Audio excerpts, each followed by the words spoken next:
같이 보실 말씀은 마태복음 2장 1절로 12절까지의 말씀입니다. 한 목소리로 말씀 합독하시겠습니다. 헤로드 왕 때에 예수께서 유대 베들레헴에서 나심에 동방으로부터 박사들이 예루살렘에 이르러 말하되 유대인의 왕으로 나신 이가 어디 계시냐? 우리가 동방에서 그의 별을 보고 그에게 경배하러 왔노라 하니 헤로드 왕과 온 예루살렘이 듣고 소동한지라. 왕이 모든 대제사장과 백성의 서기관들을 모아 그리스도가 어디서 나겠느냐 물으니 이르되 유대 베들레헴이오니 이는 선지자로 이렇게 기록된 바 또 유대 땅 베들레헴아 너는 유대 고을 중에서 가장 작지 아니하도다.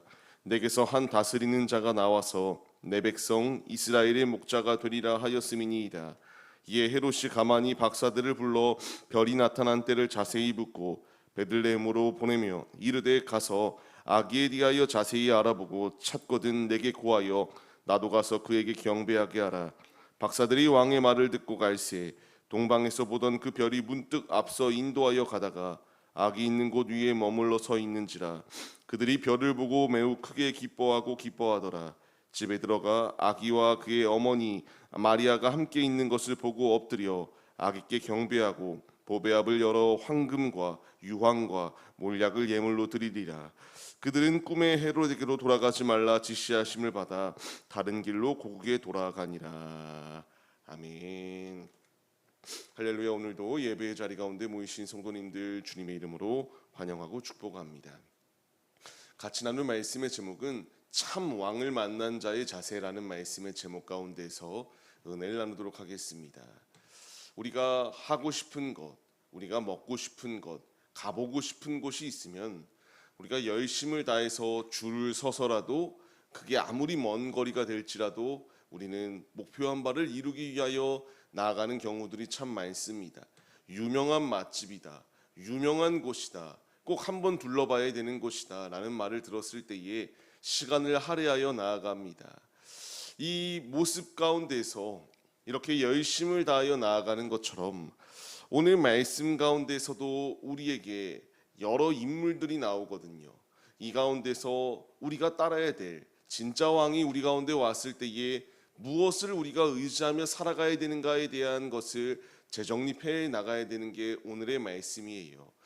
내가 가보고 싶은 곳이 있으면, 먹고 싶은 것이 있으면, 하고 싶은 것이 있으면 열심을 다해 가지만 그와 반대로 내가 원치 않는 곳에는 가지 않는 게 너무나 일반적이거든요. 오늘 말씀 가운데서도 왕이 오셨을 때에 나아왔던 자들과 무시하였던 자들의 모습이 너무나 명확히 갈리는 것을 볼 수 있습니다. 먼저는 누가 이와 같이 예수님을 맞이하러 왔는가라는 것을 우리가 생각해 볼 필요가 있습니다. 바로 동방에서부터 멀리 이곳이 먼 곳 가운데서 아기 예수를 경배하러 왔다라고 이렇게 말씀이 기록되어지고 있어요. 이게 참 도전적인 이유가 무엇이냐면 이들은 이 별빛이, 이 별이 어떤 것을 의미하는지 모르고 그냥 찾아왔습니다. 그 별을 보고 찾아오는 이 열심, 이 별이 반짝반짝 빛나는 것을 보고 그냥 아무렇지 않게 다른 별들과 같이 여기고 그냥 사라지는 별이겠거니라고 생각하였다면 이렇게 나오지 않았겠죠. 이들은 이 별을 보고 왕을 맞이하러 찾아왔던 모습이 있습니다. 이게 왜 귀감이 됩니까? 지금은 먼 거리를 갈 때에 자동차가 있을 수도 있고요, 전철 같은 게 있을 수도 있습니다. 그리고 비행기 같은 게 있어요. 하지만 이때에는 그런 게 없습니다. 오직 낙타를 이용하건 걷건 어쨌든 육체적인 이런 행동들이 필요합니다. 이 자리 가운데 나올 때에 거리가 어느 정도가 될지 알지도 못하는 그 거리를 그냥 별빛만 보고 이렇게 찾아온다라고 하는 것 자체가 얼마나 이 도전적입니까? 교훈이 되고 찾아 나오는 이 모습이 우리에게 큰 귀감의 역할을 주고 있습니다. 우리는 오늘 말씀에서 힘을 얻어야 됩니다. 이들이 먼 거리를 찾아와 무엇을 묻습니까?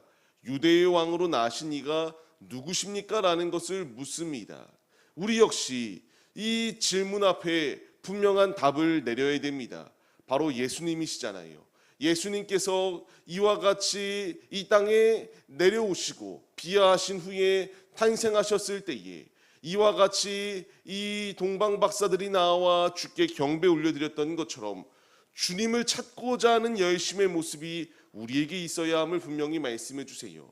이들은 별빛을 보고 찾아옵니다. 하지만 우리는 가장 확실한 것을 보고 있잖아요. 이 별빛과는 비교가 되지 아니하는 우리에게 빛으로 오신 예수님을 보고 있는 존재들이 우리들입니다. 우리에게 필요한 자세는 분명한 방향성과 목적을 가지고 주를 의지하며 삶을 살아내는 것이 마땅하다라는 것을 말씀해 주세요. 이들이 왕을 만나기 위하여 별빛을 보고 머나먼 거리를 이와 같이 찾아왔던 것처럼 우리는 생명의 빛 되시는 예수를 바라보고 예수 앞으로 나아와야지만이 구원이 있다라는 사실을 잊지 말아야 합니다. 멀리서 본다라고 그냥 근처에 있다라고 해서 구원이 있는 게 아니라 예수를 믿는 자에게 구원이 있다라는 사실을 우리가 잊지 말아야 합니다. 믿음은 머리로만 이해하는 게 아닙니다. 이제 뒤에 말씀에서도 나오잖아요. 유대인들은 분명히 종교 지도자들은 알았습니다. 어디서 왕이 나실지 어떻게 왕이 오실지 알았음에도 불구하고 그들은 머리로만 이해하였을 뿐 말씀을 찾아 실천하지 아니하였던 모습이 그들의 모습 아니었습니까? 우리에게 필요한 자세는 머리로만 아는 성경적 지식이 중요한 게 아닙니다. 주님을 만나고자 하는 열심, 믿음은 머리로만이 아니라 이제 이 분명한 사실을 알았을 때에 행함 있는 결단과 행함 있는 믿음의 모습으로 주님 앞에 나아오는 것임을 우리가 잊지 마시기 바랍니다. 삶을 시작하는 성도님들, 우리가 지금 주님 앞에 나왔습니다. 나옴의 이유는 주님을 만나고 주님으로 충전하고 주님으로 결단하며 주님으로 승리하는 삶을 살아내기 위하여 우리가 이 예배의 자리 가운데로 모였습니다. 우리에게 필요한 자세가 있다면 이 동방 박사들이 사모하며 주님께 중심을 내어드리며 주를 찾고자 하는 열심이 있었던 것처럼 우리도 주님을 만나기 위하여 열심을 다하여 우리의 중심을 주 앞에 내어드릴 수 있는 거룩한 결단이 우리에게 있어야 된다는 것을 분명히 말씀하세요. 주께서 말씀하시잖아요. 주님을 찾는 자, 주님을 만날 것이다 라고 우리에게 분명히 말씀을 주시고 있습니다. 우리는 말씀의 힘을 얻어서 이 좋은 음식과 좋은 장소를 가기 위해서도 우리가 시간과 이 거리를 할애해서라도 나가는데 가장 본질 그 자체이신 예수님께서 우리에게 오셨다. 그분을 만나기 위하여 나오는 것은 너무나 당연하다라는 것을 우리에게 말씀하세요. 거리에 제한이 없으시고요. 우리의 모든 중심 가운데에 아버지를 찾길 원하고 계십니다. 우리가 이 동방 박사들의 모습에 도전을 받아서 우리도 주님을 만나기 위하여 주님과 동행하기 위하여 주님과 교제하기 위하여 주께로 나아올 수 있는 거룩한 결단이 우리 안에 충만하시기를 바랍니다. 이렇게 열심을 다하였던 이들의 모습이 있는 반면에 이제 이 말을 듣고 불편해지기 시작하는 이가 있습니다. 바로 소동하였던 헤롯 왕과 예루살렘에 있던 자들의 모습입니다. 왜 이들이 소동하기 시작하였습니까? 자신의 왕권이 빼앗긴다라고 생각하였기 때문에 자신이 지금 헤롯 왕이잖아요. 왕으로서 유대를 다스리고 있는데 또 다른 왕이 나타났다. 반역을 의미하는 거고요. 이것은 자신의 정치적 기반이 흔들릴 수 있다라고 하는 판단이 섰기 때문에 어떻게 해서든 이 소동하는 것 가운데서 이 폭도와 같은 것을 진압하려고 하였던 거에 헤롯 왕의 모습이었다라는 것을 분명히 보여줍니다. 의미하는 바가 무엇이겠습니까? 하나님의 말씀에 순종하여 열심을 다하여 주 앞에 나오는 자도 있지만 이와 같이 주의 진리가 마주하였을 때에 불편해지기 시작하고 마음이 완악한 자들 또한 분명히 존재한다라는 것을 우리에게 말씀해 주세요. 우리는 우리 안에 헤롯 왕과 같은 이 교만함의 마음이 있지 아니한가를 돌아봐야 됩니다. 내가 빼앗기기 싫은 왕자의 자리가 놓여 있다면 그것을 버려야 해요. 아버지가 원하시는 것은 우리의 인생에, 우리의 모든 삶에, 우리의 중심의 주관자요 통치자는 주님이시길 원하고 계시기 때문에 우리가 헤롯 왕과 같이 놓지 못하고 있는 왕권과 왕자가 있다면 그것을 당장 버려야 되고요. 아버지 앞에 엎드렸던 이 동방 박사들과 같은 이 겸손의 마음이 우리에게 있어야 된다는 것을 분명히 말씀하십니다. 이제 이런 위협감 가운데서 이들이 행동하였던 것이 무엇입니까? 헤롯 왕이 종교 지도자들을 모아서 묻습니다. 이 그리스도가 어디서 나겠느냐라는 것을 물을 때에 이들의 대답은 무엇입니까? 베들레헴에서 난다라는 것을 말합니다. 그리고 이들은 분명히 예언의 말씀, 예수께서 메시아로 오신다라는 것을 알았습니다. 하지만 알았음에도 불구하고 먼 거리에서 경배하러 나온 동방 박사들과 다르게 이들은 예수님을 찾고자 하는 열심이 없었다라는 것을 분명히 말씀해 주세요. 우리에게 필요한 자세는 머리로만 아는 게 구원의 자리로 이르지 아니한다라는 것을 분명히 경각심을 갖고 깨달아야 됩니다. 오늘 말씀이 얼마나 큰 경각심입니까? 이 종교 지도자들은 알았습니다. 알았음에도 불구하고 이들은 주님을 찾고자 하는 열심이 없었어요. 주님 앞에 나와 경배 올려드리고자 하는 모습도 없었습니다. 오직 자신의 아둔한 생각대로 자신의 이 종교적 지위만을 가지고 유지하려고 하였던 아둔한 모습이, 어리석은 모습이 이들의 실상이었다라는 것을 분명히 보여주시고 있습니다. 우리는 분명히 알아야 됩니다. 교회에 그냥 스쳐 지나간다라고 구원이 임하는 게 아니고, 교회 가까이 있다라고 해서도 내가 구원을 받는 게 아닙니다. 예수 믿어야지만이, 예수 안에 거해야지만이, 그분을 나의 왕으로 모셔야지만이 우리가 구원의 자리 가운데 이를 수 있다라는 사실을 잊지 말아야 해요.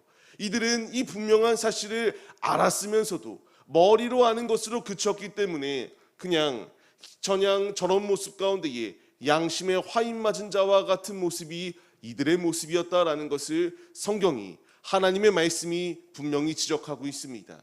우리가 신앙의 연수가 길어지면 길어지고 깊어지면 깊어질수록 더욱더 하나님 앞에 엎드릴 수 있는 믿음의 모습이 우리에게 있어야 됩니다. 동방 박사들이 먼 거리를 찾아옵니다. 그리고 주님을 만나요. 만났을 때에 이들이 행동하였던 것은 그 왕 앞에 악이었지만 자신들이 생각하였던 이 왕 앞에 엎드려 경배 올려드렸던 게 이들의 모습이에요. 바로 무엇라 고백합니까? 매우 크게 기쁘고 기뻐하였다라고 이렇게 말씀이 기록되어집니다. 참된 왕을 만난 자는 기뻐할 수밖에 없다. 크게 기뻐하는 게 우리네 모습이 되어야 된다. 앞서 드렸던 찬양의 고백과 같이 찬양하라, 경배하라, 우리의 온 마음을 다하여 우리 주님을 경배 올려드리고 찬양하는 것이 당연하다. 우리 왕을 높여드려야 된다라는 것을 분명히 말씀해 주십니다. 이들은 이와 같이 경배 올려드리며 자신들이 왕을 만나기 위하여 준비하였던 예물들을 주 앞에 올려드렸던 것을 볼 수 있어요. 이제 우리 역시 주 앞에 이와 같이 간절한 마음을 가지고 나아와 공수가 아니라 아버지께 믿음의 제단으로 믿음의 예물을 드릴 수 있는 이런 거룩한 결단 또한 우리에게 있어야 마땅합니다. 주님께서 원하시는 자는 이와 같이 주를 찾고자 하는 열심, 강요가 아니라 자원하여 주 앞에 중심을 내어드리는 믿음의 사람들을 찾고 있습니다. 우리가 바로 그 믿음의 예배자들의 모습이 되어야 한다는 사실을 잊지 마시고 오늘의 삶의 자리 가운데서 많은 사람들을 우리가 스쳐 지나갑니다. 우리에게 필요한 자세는 이 많고 많은 사람들 가운데에서 누가 진정으로 주님 앞에 엎드리는 자가 될 것인가, 누가 진정으로 주님을 사모하며 주 앞에 나아오는 자가 될 것인가, 그게 바로 우리의 모습이 되시기를 주님의 이름으로 간절히 축원합니다. 이 믿음의 길을 걸어가기로 결단할 때에 아버지를 만날 수 있고 아버지 안에서 온전히 승리할 수 있다는 사실을 잊지 마시며 오늘도 왕 되신 주님께서 우리를 다스리고 통치하신다라고 말씀하실 때에 믿음으로 순종하며 주의 길을 걸어가시는 우리들이 되시기를 주의 이름으로 간절히 축원합니다.